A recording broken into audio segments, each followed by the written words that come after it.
Hey guys, welcome back to another episode of Celestium Talks. I'm your host, Lual, on the mic and of course on the cam. This episode is, about seeing my face, my facial reactions, and also, hearing my voice. So, yeah, you're in a special treat for today. So, wait lang, lalagay ko lang yung earphones ko. Kalimutan ko pala. Yeah. So, but before we get started, I just want to, advancely apologize for all of the background noises that you will hear in this video kasi nasa National Road nakalocate yung house namin and hindi ko naman pwedeng ipastop lahat ng vehicles para lang makapag-record ako at ayoko naman mag-record tuwing gabi kasi the lighting. Hanap ko talaga yung magandang lighting. So, ayun. Natural light at its finest. Yeah. So, yun. Ano ba? Paano ko ba ito i-start? Medyo weird kasi nakatingin dapat ako sa camera and at the same time meron kasi akong laptop ko nakikita nyo. Kasi this episode is all about, reading the responses of my past versus new or present classmates that I have. Kasi let's spill the tea about myself. Pabayaan nating i-expose ko i-expose ko yung sarili ko ng dahan-dahan sa pamamagitan ng mga kaklase ko, But before I get into the details ng mga responses nila sa Google Forms na ibinigay ko sa kanila, I just want to thank you for all of the support. Wow. Parang ang dami na. Pero seriously, thank you sa mga nag-support, sa mga bagong subscribers, and also sa lalo na yung mga nag-follow sa page ko, sa Facebook page ko. Shoutout rin sa napakagaling kong photographer/videographer na yung best friend ko si Erin. She's the owner of Candid Clicks. If you don't know, you can follow her on her page. Links down below. Kasi pwede kayo mag-inquire. Wow, nagpo-promote na yun. Pwede kayo mag-inquire sa kanya kung gusto nyo. Lalo na kung nasa area lang naman kayo namin. So, yun. Makikita nyo yung profile niya kung gano'n kaganda yung mga, mga ginagawa niyang pieces. Pwede siyang mag-photograph sa inyo.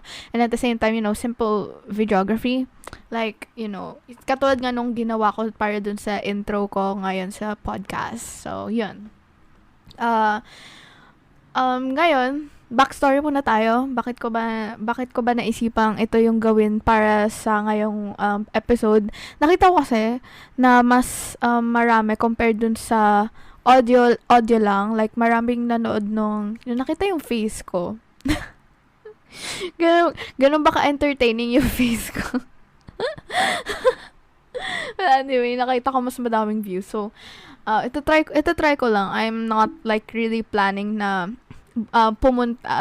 stick tong yung makikita niyo yung face ko every episode, but I'll think about it, and kung tawag dito, mabibigyan niyo ako ng enough reasons to continue a podcast episode this on the comment section below. Why not? Give me reasons. Yeah. Para pagpatuloy ko to. Kasi to be honest, mas nakaka-pressure kasi I'm doing this like on time, wala akong script, and nakatingin pa ako sa camera, so medyo kinakabahan din ako kahit kaunti. But yeah. Oh, and if you can see the background, baka akalaan nyo nag-iba na ako ng location kasi last time wala naman kayo nakitang ganyan background. Well, honestly, kakalagay ko lang kasi niyan sa bedroom ko kasi mayroon akong time para mag-decorate eh. Matagal na actually na naka-store yan sa sa like arts and crafts na scrapbook section ng drawer ko. Hindi ko lang nilalabas kasi tinatamad ako. Actually sa Lazada ko lang yan nabili, guys. So, buy na. Nag-promote daw, Well, anyway, so ano na ba? I think dapat nag-aano ako ng backstory ngayon. So, actually, ang una ko talagang plan is ipakita lang yung final evaluation sa akin ng mga research mates or research member ko. Kasi nga, 'di ba, last week I talk about mostly about the research that we have conducted in the last semester of our grade 11. It's about, the arts and design students. And syempre, parang sabi ko, why not spill the tea about about their evaluation, about, their group leader, which is me. Kalong alang nung binasa ko yung Google Drive, napakaganda, mabubulaklaki yung mga salita yung binigay nila sa akin. Like, parang anghel ako. Yun yung na-feel ko. Sabi naman ni mami nung nakita niya. Nung sinabi ko yung mga responses ng mga researcher, yung mga ka-members ko, sabi nila, di nga, ikaw yan. Kahit ako natatawa sa response nila. Kasi nga parang hindi daw totoo. Okay, so alam nila na na savage yung anak nila. Joke lang. So, ayun. Gumawa kasi ako ng Google Forms, and then nag-submit ako ng bagong evaluation form na kanilang sasagutan na, personalized by one and only me. And, try to read their responses. So, dun sa mga nagsagot nga lang na hindi nila sinabi yung pangalan nila, I'm sorry, I will not, I will not call your name kasi, or hindi kasi ako manghuhula unless na lang kung sinabi yung hulaan sana yung nickname nyo. So, yung mga hindi nagsabi ng mga pangalan nila, I'm really sorry. Tinanggal ko na kayo. Diba? Ganun ako ka-savage. So, I think I will start with the present classmates. Kung di nyo naman nakikita sa title, present versus past classmates, yun. Titignan natin kung ano yung evaluation talaga nila sa akin. And disclaimer, nabasa ko na iba, like, I have briefly, scrolled down all your responses, pero mostly this is like my first time reading it, like, word for word. So, let's get started. So, yung una sa mga nag-respond sa na present classmate ko sa NEU is si Dylan. Sinabi niya talaga yung full name niya, Dylan Simbulan. So, sabi, hindi ka talaga natatakot, no, Dylan? Ito yung first question ko sa kanya. Describe me from the first week of classes. Sabi niya, strict, but very friendly. Teka lang, hindi ba dapat yun yung pag-describe mo sa akin pagkatapos mo ko nakilala? Hindi mo yata nagets yung instructions. Baka sabihin nila, grabe naman to si Riza. Like, strict but very friendly. Pero paano mo nalaman yun? Hindi pa nga kita hindi nga tayo medyo close no mga first week of classes. Huwag kang Dylan. Siguro ito yung evaluation mo sa akin nung nakilala mo na ako. Strict but very friendly. Next, rate me on how reachable I am towards you. Pinapili ko sila 0 to 5. Sabi niya 5, which is really welcoming. Wow. Thank you, Dylan. Reachable daw ako. Ibig sabihin communicative. Like, yun yung ibig sabihin ko eh. Next, Q&A section. Binigyan ko sila ng parang maximum of 2 questions na pwede itanong sa akin. Tapos, sasagutin ko dito. Una niyang question, kamusta ang buhay matalino? Hindi ako makapal na mukha. Alam mo naman. Okay lang. Wow. Ang kapal talaga ng mukha ni Riza eh. Hindi ako matalino. Uy, hindi Matyaga lang. Matyaga ba? Pero sabi, ang tamad ko daw. Ang tamad ko kaya ngayong online classes. Sa totoo lang. Pero kung kinakamusta mo yung buhay ko, okay lang naman. Masarap kasi wala nang modules. Next question 2. Saan next school mo? Gusto mo na akong palayasin, no? Pero curious ka lang talaga kung saan school ako.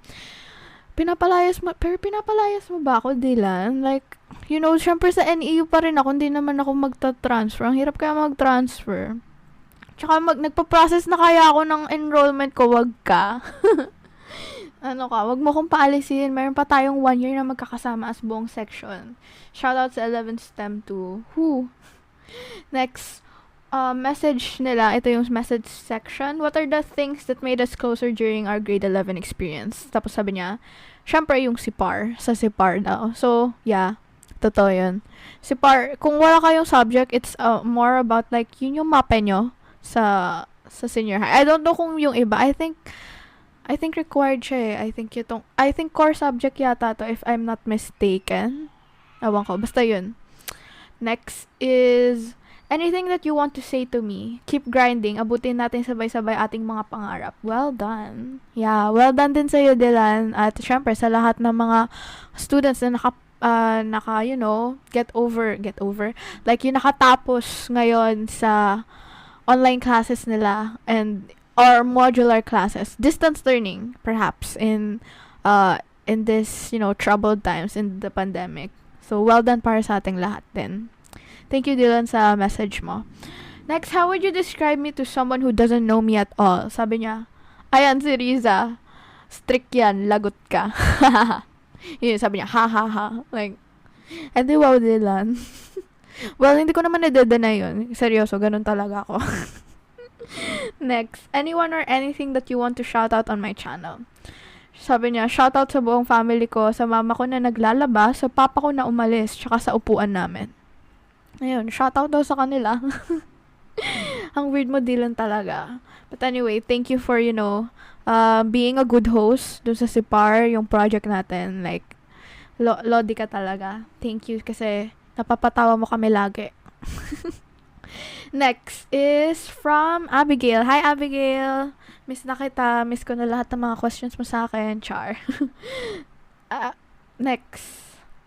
Wait lang. Ay, hindi. Tama. Sorry, nawawala ko. Next, describe me from the first week of classes. Sabi niya, intimidating daw. Well, I get that a lot. Hindi ko i-deny.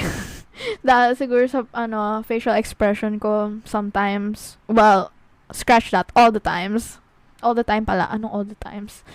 Rate me on how reachable I am towards you. 5. Wow, bumawi siya. Thanks, Abby. Next, ito yung Q&A section. Tinatanong kita nito, hindi mo ako sinasagot. Ito na nga, sasagutin na kita. Kung INC ka ba? Yes, of course I am. Proud INC ako. Yeah. Yeah, nasa distrito po ako ng Bataan. Yun lang sasabihin ko. Next, question number 2. Naiinis ka ba kapag maraming nagtatanong sa'yo? I think sinasabi niya dito yung kapag maraming yung mga kaklase ko sa ngayong online class, marami kasi nagtatanong sa akin, about the details, instructions ng teacher. Kasi, magaling kasi akong mag-pick up ng mga instructions. Wow, kapal ng mukha, Talagang pinaproud na proud sa But anyway, mostly yung mga kaklase ko nagtatanong sa akin about, sa mga ipapasa or naiinis ba ako? Well, at times. Pero hindi naman lagi. Like, kung talagang nasa bad mood talaga ako noong time na yun, siguro, makikita niyo yun sa responses ko. Mararamdaman mo if yung talagang pinapaikli ko yung words tapos napakaikli ng responses ko, ibig sabihin wala ako sa mood na makipag-usap sa'yo. So, wag ka na mag-usap. Joke lang. Pero ayan, technique lang yan. Actually, hindi ako yung nakaalam nun. Like, sinasabi ng mga friends ko yun. Like, ganun daw talaga ako mag-chat. So, ayun, mag-gets nyo na ako nun. Next, message nila sa akin, ni Abby sa akin. Tas ito yung tinanong ko, what are the things that made us closer? Sabi niya, nung nagme-message daw siya sa akin about sa email, na hindi daw siya nakakapasok. And, tapos kapag nagtatanong siya sa schoolworks. So, yeah. Kung meron naman kasi talaga kayong tanong or help, hindi ko naman talaga kayo papabayaan. Mag-reach out lang kayo sa akin. Mabilis lang naman talaga akong mag-reach out. Kung alam niyo yung Facebook ko, active ako sa Messenger. Yun lang. Anything that you want to say to me? Kinakabahan talaga ko lagi kapag nagtatanong sa'yo. Hahaha. Hindi ko alam, pero parang ang sungit mo lagi tignan. Thankful ako na naging kaklase ka dahil sobrang bahit mo kapag nakakausap ka. He. No, yung first 2 sentences, medyo sabi niya, inaano niya ako, negative. Tapos pagdating nito, bumawi. Wow. Pero I think I won't deny it. I don't have hard feelings. Talagang mukha daw talaga akong masungit. Hindi naman. I very friendly. Wag niyo lang asahan na maging friendly ako kapag naging leader ako. Hindi talaga. Pero pinapromise ko sa inyo, maganda naman yung gagawin nating output. Tapos, how would you describe me to someone who doesn't know me at all? Sabi niya, masungit. Mukha kang masungit. Hahaha. Ayun. Note, guys. Hindi ko i-deny yun. Next, anyone or anything that you want to shout out on my channel? Shout out mo ako. Hehe, thank you. Yan. Shout out daw siya. Shout out yan. Shout out kay Abigail. Hi, hello. Miss na kita at see you sa next school year kasi isang bakbakan na naman to ng, blood, sweat, and tears. Diba? Next. Next. Sino to? Sabi niya, name niya Rar. Like yung tiger. R-A-W-R. Sino ka? Sino ka? Sino ka? Haya. Hindi naman. Bahala na nga kung sino ka. Comment down below kung malakas loob mo. Kung sino ka. Like, sabihin mo sa comment section. Or PM mo kung sino ka. Sino kaya to? Ay, basta. Tapos sabi niya, describe me from the first week of classes. Sabi niya, I didn't care about you. / I don't have interest knowing at you at the time. Ouch. Joke lang. Okay. Ganon din ako sa'yo, likewise. Bumawi, no? Tapos next, rate me on how reachable I am towards you. Sabi niya, 3. Ano yun? Neutral. I think siguro neutral lang. Wow, okay. Sige, sabi mo eh. Naiinis na daw yun, no? Joke lang. Next, Q&A section to. Who do you look up the most? And what qualities do you love about that person? What an interesting question. I think that would be RM. Kim Namjoon from BTS. RM, Rap Monster, yung dati niyang pangalan. Ayaw niyo na sabihin na yun yung dati niyang pangalan. But anyway, I love his passion. And at the same time, grabe, ang taas ng wavelength niya. Talagang totoong genius talaga siya. Yun yung mga qualities. Pwede bang ma-experience yung pagiging genius kahit isang araw lang. Gusto ko lang ma-experience ano yung nangyayari sa head niya. And also, what I look up the most about him is his personality and also his passion in music. Kasi, truth to be told, kung hindi niyo alam yung history ni RM, like, isa siya sa mga siya yung mga 1% top students sa South Korea at his time when he was in high school yata nung nag-take siya ng test.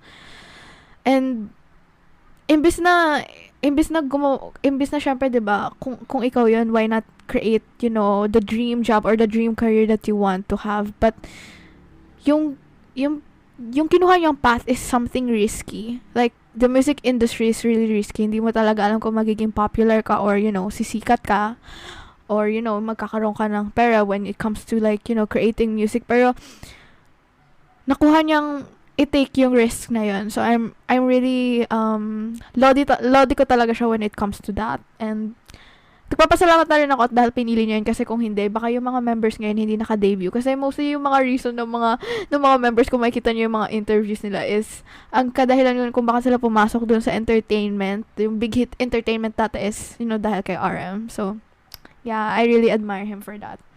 Next question, number 2. Do you have any regrets? If so, what are they? I do have a lot of. Mostly, kung something that I regret, like, parang currently is not getting to meet all of you, like, in person, face-to-face, kasi dahil sa pandemic and online classes lang tayo. Like, that's one of the regrets that I have. At siguro marami naman tayo na nare-regret yun dahil nga sa current situation natin. Next message, wala siyang message dun sa the things that made us closer. Hindi yata kami close. Well, okay lang. It's okay. I'm fine with that. Anything that you want to say to me? Thank you for helping me. Fighting. We support you on your journey in YouTube. Wow! Sweet naman. Thank you! Next, how would you describe me to someone who doesn't know me at all? Beauty with brains. Di nga. medyo masaya ako doon. Thank you. Yung mga gusto mga compliments from time to time. Like, nung mga unang sinasabi niya sa akin, yung mga unang part, medyo medyo masakit sa damdamin. Pero bumabawi siya sa dulo. Ay, sorry. Follow yung Anyone or anything that you want to shout out on my channel? Shout out sa babies and sa STEM 2. Yan, shout out din sa inyo. Miss ko na kayo STEM 2. Kita-kita na lang tayo sa next school year, which is malapit na. Next. Ooh! Oh my gosh! Si Serene! Hi, Serene! So, if you don't know Serene, like, she is one of, like, the most closest friend that I have during a new class, that I have during online classes. So, siya yung mga naging ko throughout since first semester pa. So, yun. Describe me from the first week of classes. Intimidating daw ako. Okay, sige na. Rate me on how reachable I am towards you. 5. Syempre, ayusin mo si Rin. Joke lang. Next, Q&A section. Sabi niya, ito yung unang question niya sa akin. What was your inspiration for starting a podcast? Well, I have 2 reasons. First one is, parang tinitignan ko kasi itong podcast as like, my audio journal. Kasi, oh my gosh, sorry po dun sa background noise na yun. To be honest kasi, I see this like a personal journal for me that I can talk about like almost anything about my feelings or my current feelings, and also, information that I've got na syempre gusto kong i-chika or i-broadcast sa iba. Yun yung iniisip ko. That's why I started this podcast. And, also, parang may magawa ko this summer. Kasi, nakaka-bored naman na wala kang ginagawa at lagi ka na lang nood ng K-drama. And secondly is, actually this podcast is really inspired by the books that I have read, the fantasy series that I have been obsessed with since I was in 6th grade in elementary. Like, kung hindi nyo nakita, which is, kung hindi nyo nakita yung explanation ko, I have like the full explanation of that on my first episode of this podcast. Links down below. I talk about the things that, yung mga reasons kung bakit, kung saang part ng fantasy book na yun naka-base tong podcast ko na to. Celestium is actually based by that book. So yeah, yun lang. Question number 2, best Korean actor and actress for you. Isa lang Wait lang, hirap. Ang dami kong bias sa Korean, sa mga Korean actors. Ang dami pa naman mga rookie actors ngayon na talaga ang gagaling nila. Like, mas marami pa akong bias sa, K-drama kaysa sa K-pop. Pero, I think siguro yung na lang, favorite kong couple sa K-drama world. For best Korean actor, I would give it to, of course, Lee Jung-suk. Like, siya talaga yung pinaka-favorite ko. Like, all of his movies and also the dramas, pinanood ko talaga siya. So, stan na stan talaga ako kay Lee Jung-suk. Because, napaka-versatile niya. Except sa historical periods, hindi siya bagay doon, to be honest. Pero, siya yung favorite ko and a best actor for me. Like, super nakakapaniwala. Like, naiiyak talaga ako kapag umiiyak siya. Actually nga, hindi pa iyak pa nga lang siya, umiiyak na ako eh. Next, yung best actress para sa akin si Bae Suzy. Kasi favorite ko siya sa mga, like, yung versatility niya din kasi, honestly. Tsaka favorite ko sila ng tandem ni Lee Jung-suk na sa While You Were Sleeping. Like, that is like my go-to K-drama. Like, hindi ako naboboard dun sa K-drama lang. Like, I have watched it for like 5 plus times already, like 7 or 8 times already yung K-drama na yun. So, if you want a really good romance, suspense, and like fantasy, all in all na drama, like, yun talaga panoodin mo. Like, recommended ko talaga siya sa'yo, like, totally. Favorite namin siya nila sa isa, pati ni mommy. So, yun. Messages niya sa akin. What are the things that made us closer during our grade 11 experience? Sabi niya, yung Silanganan, which is our first project in entrepreneur yata nung first semester. Everything 90s and research. So, to tell you the truth, si Serene talaga halos lahat ng groupings, like, siya yung kagrupo ko, kaya talaga kami naging close talaga. So, ayun. Talaga. Kasi dapat, sabi niya nga, yung research naka all caps. Kasi, para daw damang-dama. At hindi talaga ng mga nangyari sa research namin kung nalaman nyo lang. Well, I think meron rin kayong experiences sa research, diba? So, I think nagigets nyo kami. At saka sa random things na napag-uusapan natin. Yeah, true. Anything that you want to say to me? First of all, medyo nahirapan akong basahin yung font. Sinasabi niya yung yung sa Google Forms. I'm sorry, gusto ko kasi ng cursive.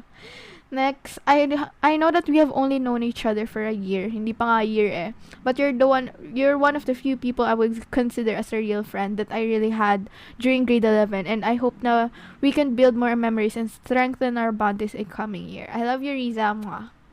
Thank you, Serene. Salamat sa message mo. And yeah, I feel the same way too. Tapos next, how would you describe me to someone who doesn't know me at all? Ang sabi niya, I describe you as a person na masipag talaga, as in super. Wow! Like, naks naman. Thank you, Serene. Tapos ang talino pa, like, during research days, namangha talaga ako. Hahaha. Talaga? Alam mo ba, nagkakaroon talaga ako, nakadami na akong mental breakdown during research. I tell them that you're like a role model type of person because of all the things na napagsasabay-sabay mo, like school, K-drama, tsaka itong channel mo. Overall, you're just a great person talaga. Wow. Grabe naman to. I didn't expect that. My heart is warming up. Wow. Yun yung nafe-feel ko. Thank you, Serene, for like, I don't know. I really don't see myself as like that, but thank you for the compliment and nakakapag-strengthen yun sa akin. Tapos next, anyone or anything that you want to shout out during my channel? Wala akong maisip pa tayo. Shout out kina Rajan and Carlos. RG na as. They're my friends from my old school, by the way. Oh. So, hello. If you're watching this, hi Rajan and Carlos. Rahan ba or Rajan? I don't know. Correct me if I'm wrong. So, ayun, yun si Serene. Next is si Hazel. Hi, Hazel. So, isa rin sa mga si Hazel, mga naging, like, close ko talaga, lalo na sa lalo sa tanong, baliktad naman ako. Pagdating kay Hazel, siya naman yung lagi kong tinatanungan. Kapag parang cycle lang kasi yan di ba? Merong yung mga kaklase mo pagtatanungan to, tapos syempre yung mga pinagtatanungan ng mga kaklase ko, may pinagtatanungan din yan. So, siya yung isa sa mga kaklase ko maaasahan talaga. So, yan. Shout out kay Hazel. Next, describe me from the first week of classes. Unique and different. Wow. I like that. Joke lang. Thank you, Hazel. Thank you for the compliment, I guess. Naalala ko yung ganitong response kay Erin eh. Kapag gumagawa siya ng essay, ito talaga yung tumatatak sa isipan ko, ilagay may unique and different. Shout out ako sa'yo, Erin. Bigla lang kita naalala. Next, rate me on how reachable I am towards you. Sabi niya 4 out of 0 to 5. Well, I guess that's bearable. Thank you. Thank you, Hazel. Next, ito yung first question niya sa akin. Oh my gosh. Ang sabi niya, me or Jungkook? Hahaha.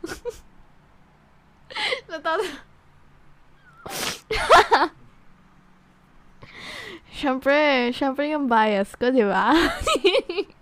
Syempre si Jungkook. Sorry, Hazel. Syempre inspiration muna bago bago aral. Joke lang. Pero honestly, Jungkook talaga. Nagseryoso pa Next. Question number 2. First impression mo sa akin. Wow. So, baliktaran lang tayo. First impression ko kay Hazel, una ko talaga nakita talaga sa kanya, lalo na nagpa-on cam ng first day. Ang ganda niya. Like, pareho kami kasi naka-braces.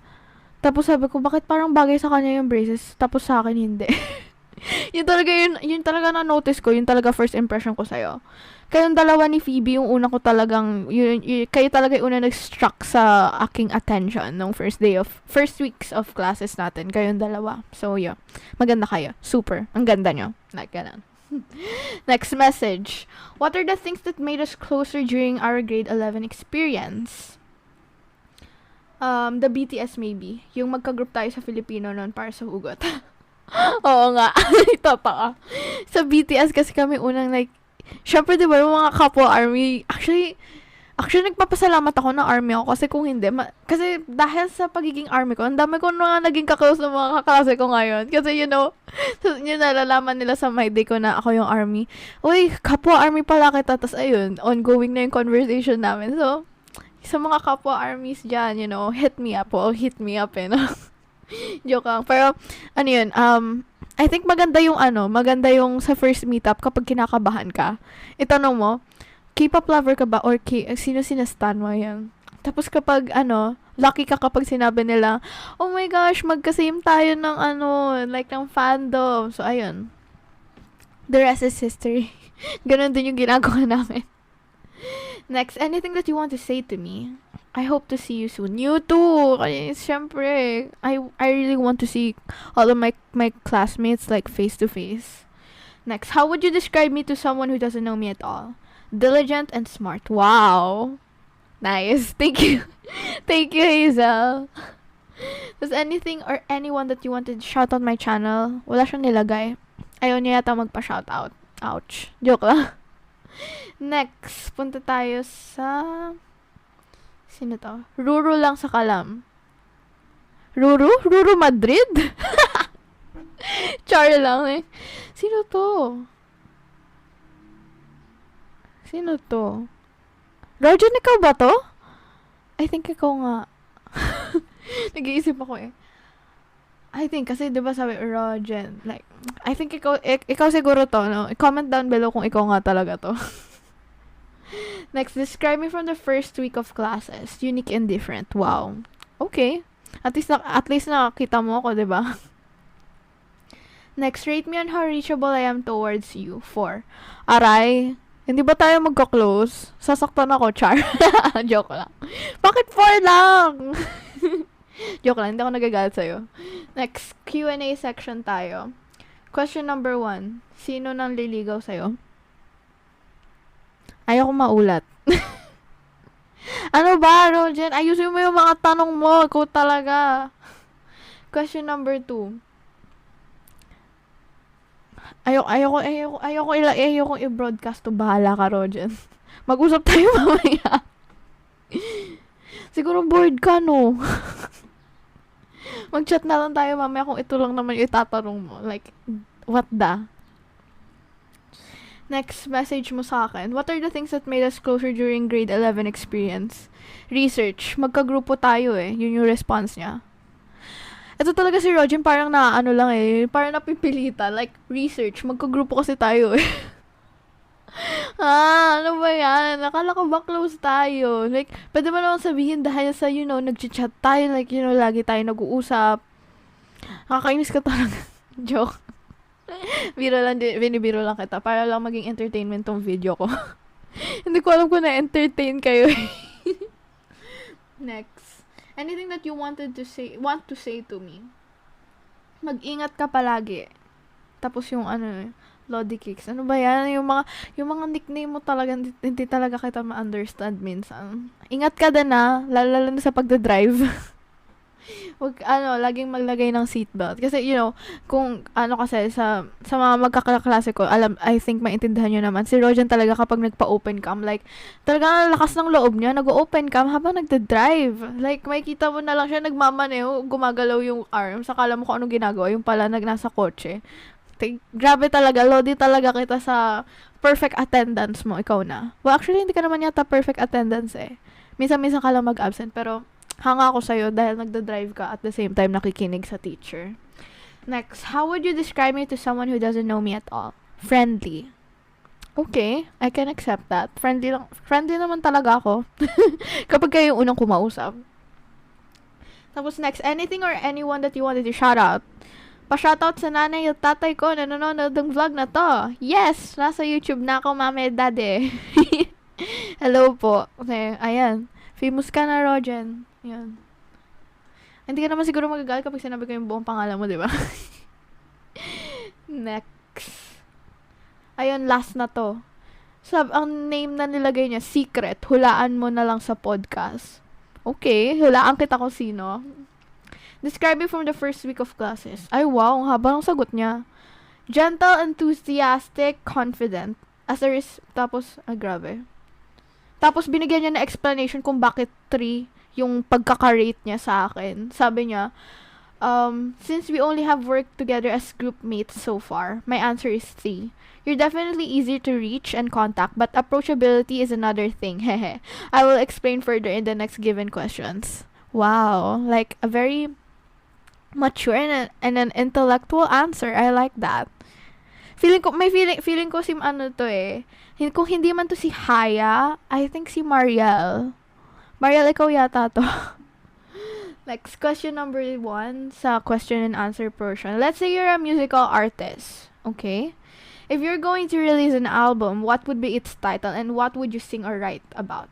Yung theme daw or yung concept. Tell us why you've picked that specific topic in relation to you as a person. Wow! Feel ko talaga si Mariel to eh. Kung hindi si Marian, si Mariel talaga. Silang, between the two lang, I think. Tapos yung pala mali ako eh, no? Pero to answer the first question, I think I would name it as R, like the first letter of my first name, which is R.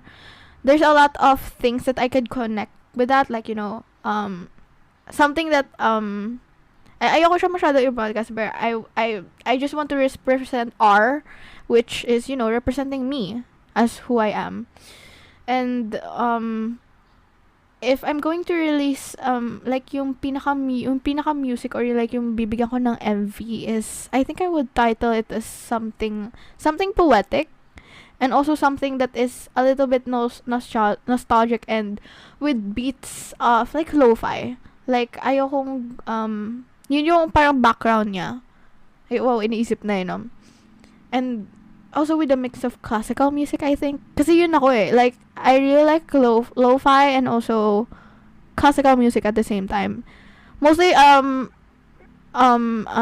classical period or, Renaissance period, yung mga time na yun. Yun yung mga favorite kong mga classical music. And I would name it like, I think I would name it as pink. Why? Kasi favorite color ko siya. And I guess I want to create a music or a song that describes pink as a whole. Like, yun sa pagkakaintindi ko. Kasi kung makikita niyo yung background ko, favorite ko talaga yung pink. And I think I would create something that would para siya sa someone na kahit hindi sila nakakaintindi ng color, especially yung mga color blind or yung mga yung hindi nakakakita, like the blind persons, like gusto kong through music makita nila yung color na yun. Like yun na isip ko. Matagal ko na siya iniisip, pero I don't know how, but yeah, that's what I'm planning to do. I would title it simply as pink. Yun. Question number 2. So far, what is the best nostalgia you have ever felt in life? It can totally be anything but nostalgic moments experience related to your family. Actually, it's not about my family, but it's about titignan ko yung picture ko sa taas. Like, yun nandun yung picture namin ng mga friends ko. Like, 4 kami na squad. Like, si Annie, si Erin, si Zaira, and ako. Tapos, pinaka-nostalgic moment is the time that we have taken a picture together. Kasi nasa mall kami noon at that time. I think nasa science fair yata kami noon sa Balanga. And nag-decide kami. Nakita kasi namin yung mga klase namin nagpapapicture. Sabi ko, why not take a picture of like us 4? And I don't know, thinking about that moment makes me really happy kasi hindi ko kasi nagagawa yun like all the time. And hanggang ngayon nakikita ko siya and I really miss the bonding that we have kasi ang hirap talagang mag-get together within this time. And kapag nakikita ko yun, naalala ko yung mga memories namin at that time sa science fair kasi super fun talaga nun. Lalo na yung nangyari kay Erin dun sa time zone. Ayoko na ikwento yan. Alas bigyan niya akong permission, baka nasa next episode ikuda ko. Next message. What are the things that made us closer? Sabi niya, not really close but rather first interaction. It was when we have our groupings in Sipar. Oh. Sa Sipar kita unang nakilala. So, hindi si Mariel to or si Haya. Wala, sino ka? Hindi. I'm completely off guard. I thought it was Mariel or Haya. Kasi ang kaganda ng mga questions niyo eh. Wow, I'm completely taken aback. Like, this is seriously, I really don't know who you are. Like, ay kapag i-PM mo ako kung sino ka, like, ask me kasi I'm really interested about you. Chat me, ah. Wait. I think si Aaron to. No, not Aaron. Aaron. Aaron, ikaw ba to? I think si Aaron to. Sana naman tama na ako. Next, anything that you want to say to me? Ayaw niya ipasabi yun. Skip na daw natin yun. Next, how would you describe me to someone who doesn't know me at all? I describe you as responsible, eloquent, and artistic. Wow. Wow. Wow. I did not expect that. Thank you. Kung sino ka man. But I think my biggest guess would be, it's you, Aaron. Like, sabihin mo sa akin. I-PM mo ko. Anyone or anything that you want to shout out on my channel? Sabi niya, hulaan ko na daw name niya. Ayun na nga, hinulaan ko na. Aaron, ikaw ba to? Like, hindi ko talaga alam. Oh my gosh, hindi ko talaga alam. Yeah, I think the best thing is, i-chat mo na lang ako. So, ayun, I hope that you guys like this. I really thought that I could, make this in the past and present classmates into one whole video. But I didn't know that this would take so long kasi, nagre-respond pa ako sa mga sa mga responses nyo. But I really thank you. So, magkakaroon tayo ng part 2 next week. So, yan. So, I hope that, stay tuned for, I think mas juicy yung mga sinabi ng mga kaklase ko nung past. So, I hope that you wait for that for the next episode. So, once again, this is Luel on the mic, and don't forget to follow me on my other social media accounts, links down below, and please don't forget to like this video and also subscribe, because why not? So, yeah, once again, goodbye guys, and have a nice day.